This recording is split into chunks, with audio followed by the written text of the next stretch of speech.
Christmas night, 1776.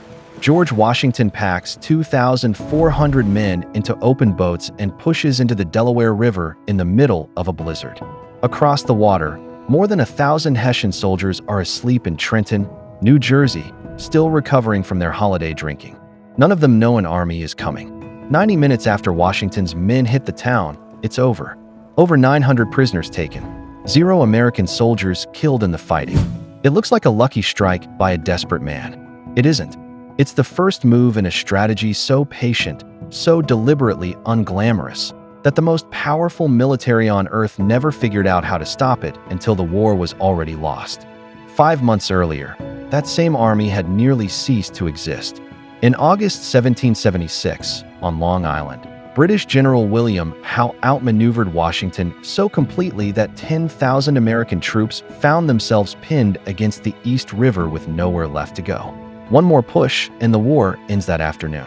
How does it make it? A wall of fog rolls in overnight, and Washington uses it.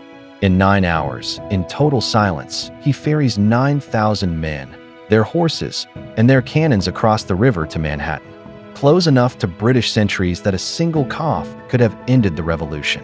By morning, the fog lifts on an empty shoreline. That night taught Washington something his officers wouldn't fully understand for another year. He could not win this war by fighting fair. So he stopped trying to.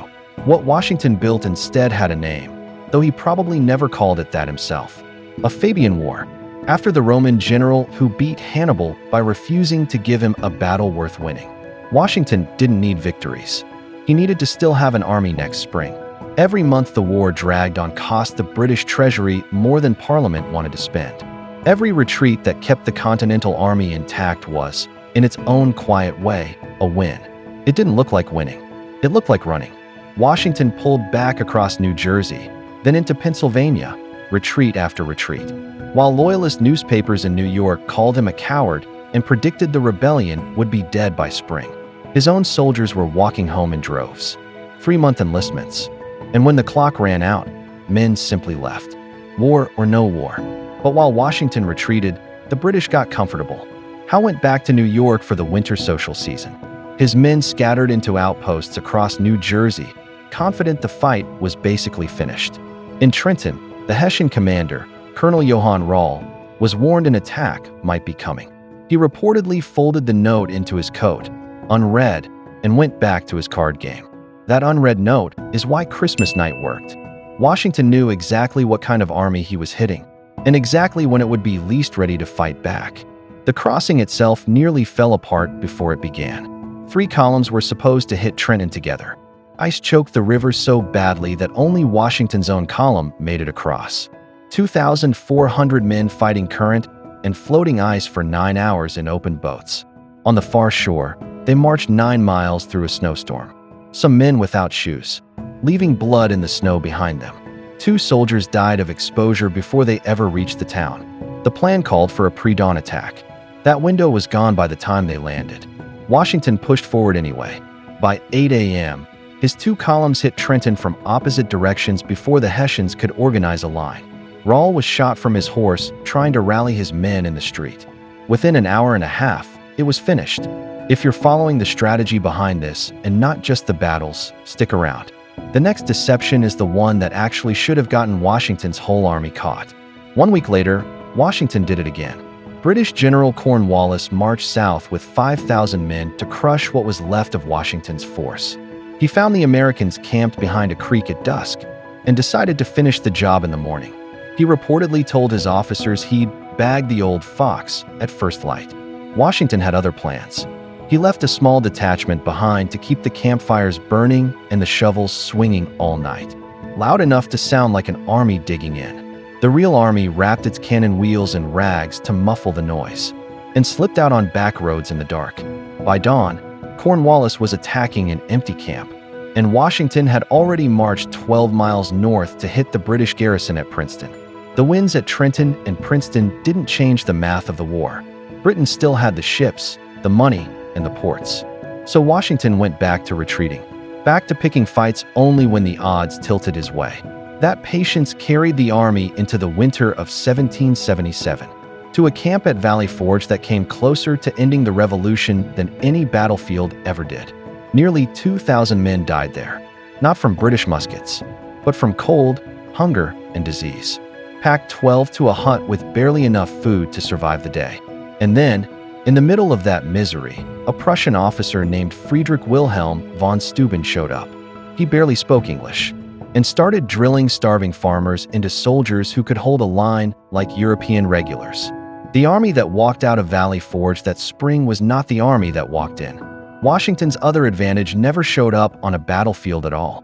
He ran one of the most effective spy networks of the century, the Culper Ring, operating inside British-held New York with coded names, invisible ink, and couriers who never met more than one link in the chain. But intelligence was only half the job. Washington also fed the British false intelligence on purpose. Fake troop dispatches, phantom reinforcements, entire decoy camps built to be seen. The British spent years chasing armies that existed only on paper. That skill peaked in 1781, and it's the reason the war actually ended. By that summer, Cornwallis had marched roughly 7,500 men to Yorktown, Virginia, and dug into wait for the Royal Navy. Washington was 350 miles north, outside New York, and if he marched south in the open, British General Clinton would either reinforce Cornwallis by sea or hit Washington's weakened lines while he moved. So Washington built a lie the size of an army. Fake bread ovens large enough to feed thousands. Boats staged on the New Jersey shore like an invasion force preparing to cross to Manhattan. Forged attack plans, deliberately allowed to fall into British hands. Clinton believed every bit of it, and locked his forces around New York, waiting for an assault that was never coming. While the real army, alongside 4,000 French troops under Rochambeau, was already marching south at a pace no one thought was possible. By the time Clinton understood what had actually happened, it was already too late to matter. A French fleet under Admiral de Grasse sealed the Chesapeake, cutting off any escape by sea. Washington's combined force, over 17,000 men, surrounded Yorktown by land, and began a bombardment that didn't stop for 3 weeks. On the night of October 14th, American and French troops stormed 2 key British defenses in the dark. Alexander Hamilton leading one charge with unloaded muskets, so his men couldn't fire early and give away the attack. 2 nights later, Cornwallis tried to slip his army across the York River under cover of night. A storm broke the escape apart before it finished. On October 19th, 1781, the British garrison marched out and laid down its arms. The war Britain expected to win in a season had taken 6 years, cost more than they'd budgeted for a dozen wars, and ended with the Empire's own army surrendering to farmers who, 5 years earlier, had barely known how to load a musket. Washington never won the war by beating the British army. He won it by refusing, for 6 years, to let them beat him. If you want more of the real strategy behind the revolution, subscribe.